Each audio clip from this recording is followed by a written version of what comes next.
यही प्रश्न अगर गृहस्थ साधकों के लिए करें, उनके पास तो सहज में विषय उपलब्ध हैं, तो लंबे समय तक विषयों का भोग करने के बाद भी अरुचि हो जाती है क्या? नहीं, कभी नहीं। महाराज ययाति ने अपनी यौवन अवस्था को शुक्राचार्य की पुत्री देवयानी से पानी ग्रहण करके भोगा, लेकिन तृप्ति नहीं हुई तो अपने पुत्र की 1000 वर्ष की आयु लेकर भोगा, फिर भी तृप्ति नहीं हुई तो घृणा की। धिक्कार है ऐसी वृत्ति को। मैंने अपने पुत्र की आयु को भी भोगा, फिर भी तृप्ति नहीं, इसलिए मैं अनुभव अपना लिखता हूं साधकों के लिए। महाराज ये आती कि संपूर्ण सृष्टि की स्त्रियां, जौ, धान्य, भोग सामग्री एक पुरुष को मिल जाए तो भी तृप्ति नहीं होगी, उसे त्यागना ही पड़ेगा। त्यागात् शांतिरंतरम, त्याग से शांति होगी, ना कि भोग से। भोग भोगते भोगते वृद्ध हो जाता है, फिर भी वृद्धावस्था में उसकी असत चेष्टाएं बनी रहती हैं, वो चेष्टाओं से मुक्त नहीं हो पाता। इसलिए साधना के द्वारा विषयों का त्याग करके मनोनिग्रह और इंद्रिय निग्रह करके जो भगवान में स्थित है वही विजयी है, अन्यथा। महाराज जी, साधकों के लिए एक प्रश्न था। महाराज जी, बहुत लंबे समय तक लगता है कि इंद्रिय संयोग ना होने के कारण, सतोगुण और संतों का संग होने के कारण वो विश्राम को नहीं, गलत।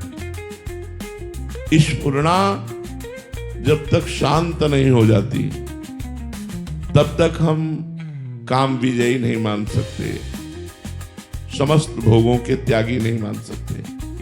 लेकिन नहीं, जब तक ईश्वरना है, जब तक वो चिंगारी है और उसकी शांति नहीं हुई तो ज्वाला बनने में देर नहीं लगती चिंगारी को।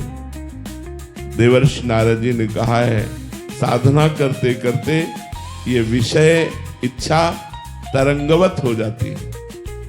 अगर उसे संयोग मिल जाए भोगों का तो समुद्रवत होने में देर नहीं लगती। इसलिए एक वैश्या गांव में रहती थी, तो वहां से संत निकलते थे, तो उनसे पूछती थी, बाबा जी तुम्हारी दाढ़ी पवित्र कि हमारे बकरे की दाढ़ी अच्छी?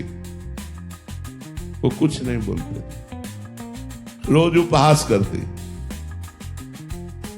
एक दिन उनको भागवतिक संकेत हुआ कि तुम्हारा शरीर छूटने वाला है। उन्होंने कहा, भाई गांव की वैश्या को बुला लाओ। बुला लाए, कहा, बेटा मेरी दाढ़ी पवित्र। तो कहा, महाराज जी आज तक आप नहीं बोले। बोले, अब जा रहा हूं, अब जा रहा हूं तो बोल रहा हूं कि मेरी दाढ़ी पवित्र, लेकिन जब तक जाने का संकेत नहीं हुआ तब तक नहीं बोल सकता। अर्थात जब तक इस धराधाम में शरीर है तब तक सावधानी रखनी है, जीते जी सावधानी रखनी है। शिव विरंचिका मोहई को है बपुरान। महाराज जी, बहुत लंबी लड़ाई है। बहुत लंबी लड़ाई से कोई ये न समझ ले कि 10-20 माला जप कर हम काम विजयी हो जाएंगे, क्रोध विजयी हो जाएंगे। नहीं, ये भजन करने से कम होते हैं और भगवत साक्षात्कार करने से बिल्कुल ना के समान। लेकिन संयोग बन जाए तो गिरने के चांस रहते हैं। इसलिए आजीवन साधु को या साधक को अपने उपासना मार्ग में एक लक्ष्मण रेखा रखनी चाहिए कि इसको हम क्रॉस नहीं करेंगे। अगर वो क्रॉस कर गया तो गिर जाएगा। देखो, अपने लोग तो साधना करते हैं। देवर्षि नारद जी सिद्ध पुरुष हैं और उनको भी काम ने परास्त कर दिया। भगवान से ब्याह की वृत्ति मांगने लगे कि मेरा ब्याह हो जाए। भगवान ने बंदर का रूप दे दिया तो भगवान को शाप भी दे दिया इसी आवेश में आकर। शनकादि सिद्ध महापुरुष हैं, वैकुंठ में भगवान के पार्षदों ने रोक दिया तो खड़े रहना चाहिए, क्या जाता है। लेकिन उनको क्रोध आ गया, वैकुंठ में क्रोध आ गया और शाप दे दिया। श्री अक्रूर जी महाराज भगवान के परम प्रिय महाभागवत, लेकिन जब सेमंतक मणि उनको मिली तो भगवान द्वारिकाधीश को छोड़कर काशी चले गए और वहां यज्ञ करने लगे समंतक मणि के प्राप्त धन से। तो इन सब सिद्ध पुरुषों में ये स्फुरणाएं देखी गई। इसलिए जैसे काम है तो भगवान का पुत्र ही बना जाकर प्रद्युम्न, प्रद्युम्न जी कामावतार भगवान है। तो ये काम क्रोध आदि कोई साधारण शत्रु नहीं है कि आप 2-4-10 महीने भजन किए हो आप काम विजयी हो गए, क्रोध नहीं। जब तक जीवन है तब तक लड़ाई लड़ते रहो, सावधान रहो। यही डरपि हरिवंश हित, जिनो भ्रमय गुण सलिल पर, जी नामन मंगल लोक तिहु, सुहरिपद भज न विलंब करे। मेरा माया क्या बिगाड़ लेगी, इसी गलती ने गलती करा दी। जितने लोग गलत हुए वो इसी बात से गलत हो गए कि मेरा माया क्या बिगाड़ लेगी।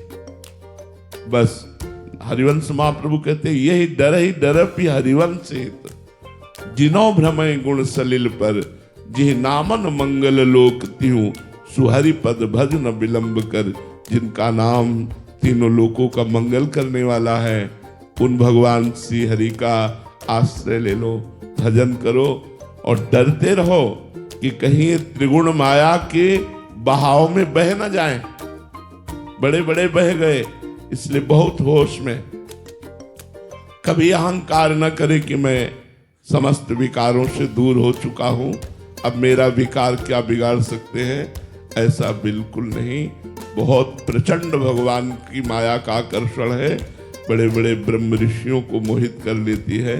अपने तो साधारण लोग हैं, बहुत संभल के चले। महाराज जी त्याग केवल साधना से ही हो पाएगा, दूसरा कोई उपाय नहीं। साधना अत्यंत अनिवार्य है। भोग भोगने से तृप्ति नहीं हो सकती, किसी को नहीं हो सकती। आप सब गृहस्थ बैठे हुए हैं, गृहस्थ जन देख ले कि आपको तृप्ति हो गई? नहीं। नवीन नवीन भोग भोगने की इच्छा, इस शरीर को भोगा अब इस शरीर को भोगे, इस पद्धति से भोगा अब इस पद्धति से भोगे, ऐसी लालसा बनी रहती है जब तक भगवत चरणारविंद में पूर्ण रूप से मन समर्पित नहीं हो जाता। पूर्ण समर्पित मन में भी सावधानी और भय रखना चाहिए, कहीं भी हमारे मन की स्थिति कभी किसी संयोग वसात वो विषयों में न चली जाए। इसीलिए महाराज जी की